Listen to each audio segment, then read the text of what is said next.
আমরা যেটা দেখেছি গতকালকে আমাদের উত্তর পশ্চিম যে বঙ্গোপসাগর এবং উড়িষ্যা উপকূলীয় যে এলাকাটা এখানে একটা লঘুচাপের সৃষ্টি হয়েছে এবং এর প্রভাবে সাগরে যে ঝোড়ো হাওয়া বয়ে যাওয়ার সম্ভাবনা আছে। এই কারণে আমরা সাগরে অলরেডি আমাদের যে সমুদ্র বন্দরগুলো আছে এখানে আমরা 3 নম্বর স্থানীয় সতর্ক সংকেত জারি করেছি এবং এই লঘুচাপের প্রভাবে লঘুচাপটা হয়তো পরবর্তীতে ইন্টেন্সিফাই করে সুস্পষ্ট লঘুচাপ এবং নিম্নচাপ পর্যন্ত হতে পারে, তবে ঘূর্ণিঝড়ের কোনো আশঙ্কা নেই এবং এর প্রভাবে আগামী 5 তারিখ থেকে সারা দেশেই মোটামুটি বৃষ্টির একটা বড় সম্ভাবনা রয়েছে এবং হয়তো আগামীকালকে আমরা একটা ভারী বর্ষণের সতর্ক বার্তা দিয়ে থাকতে পারি 5 তারিখ থেকে। জি, সারা দেশে ভারী বর্ষণ?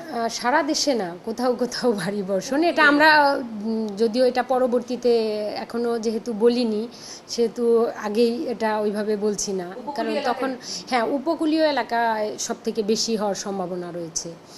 আর এছাড়াও সেন্ট্রাল ঢাকা বাংলাদেশের যে সেন্ট্রাল পার্ট এই অঞ্চলগুলোতেও মোটামুটি ভারী বর্ষণ কোথাও কোথাও হওয়ার সম্ভাবনা রয়েছে। আর আমরা যে গত কয়েকদিন দেখেছি, এটা 4-5 দিন থাকবে। আমরা গত 24 ঘন্টায় যে বৃষ্টিপাতটা দেখেছি সেটা সিলেটে 72 মিলিমিটার বৃষ্টিপাত রেকর্ড করা হয়েছে এবং বান্দরবন 39 মিলিমিটার বৃষ্টিপাত রেকর্ড করা হয়েছে। সারা দেশে হয়তো 2-1 মিলিমিটার বা কোথাও 5-7-12 এরকম ছিল, কিন্তু আসলে ওইভাবে তাছাড়া বেশি কোথাও কন্টিনিউয়াস বৃষ্টি বা ভারী বর্ষণ কোথাও হয়নি। কিন্তু হ্যাঁ, আর আমরা এই সময়টা সূর্য যেহেতু আমাদের মাথার উপরে থাকে, সূর্যের তাপটা সারফেসে সরাসরি পৌঁছায়। যদি মেঘ না থাকে বা বৃষ্টি না থাকে এই তাপমাত্রার পরিমাণটা বেড়ে যায় এবং যেহেতু দক্ষিণের যে ময়েশ্চার বা জলীয় বাষ্পের যে ফ্লোটা এটা কন্টিনিউয়াস রয়েছে, এই কারণে আমাদের যে ভ্যাপসা গরমের অনুভূতি, এই ভ্যাপসা গরমের অনুভূতিটা বেড়ে যায়।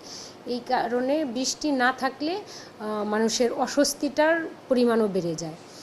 সুতরাং বৃষ্টি হলে এই অবস্থা থেকে মুক্তি পাবে এবং স্বস্তির নিঃশ্বাস মিলবে। তো আশা করছি আমরা 5 তারিখের পরে থেকে এই বৃষ্টিটা কন্টিনিউ করবে এবং মানুষের মধ্যে স্বস্তি ফিরে আসবে। যদি ডিটেইল বলেন, উপকূলীয় তো ভারী বর্ষণ, মানে সারা দেশের কোথায় কোথায় বৃষ্টিপাত হতে পারে, কোন কোন বিভাগে, কোন কোন জেলায়, যদি একটু ফোরকাস্টটা বলেন, কারণ আজকে 3 তারিখ।